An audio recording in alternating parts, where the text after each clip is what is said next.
Kabelo, thank you very much for your time, my brother. The season has come to an end here, and from the perspective of the referees, what is your overall assessment of your performance as officials? As the referee department of the league, I think we've improved as the teams have improved, and obviously there's a slight gap that we need to bridge in the next couple of weeks and months, and in preparations for the next season.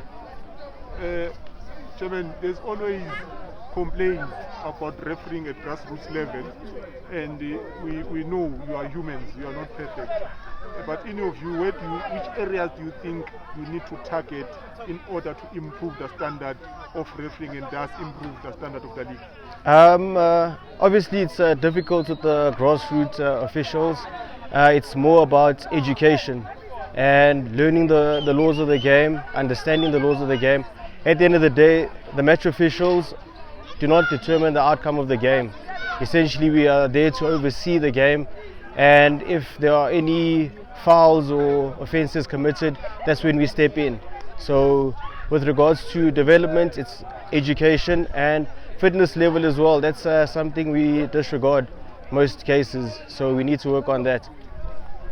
Last one, I know referees must do a fitness test and some sort of assessments.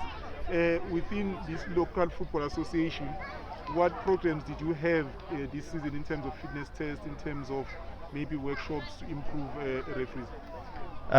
This past season we had a bleep test at the start of the season, just to assess the fitness levels of the match officials, and not necessarily dictating of their fitness levels, but just to have an idea of where they stand on the level of fitness.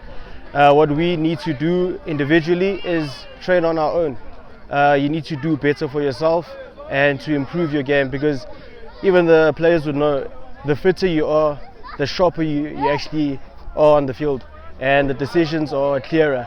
And when you're unfit, that's when you make mistakes, and you're trying to keep up with the game, and you miss one or two things. So what we need to do individually is train. Collectively, we need to motivate each other to just keep pushing and learning as we go on. As referees, often players and coaches, they fight you on some decisions, and some of their fights are not valid because you find that they do not understand the rules.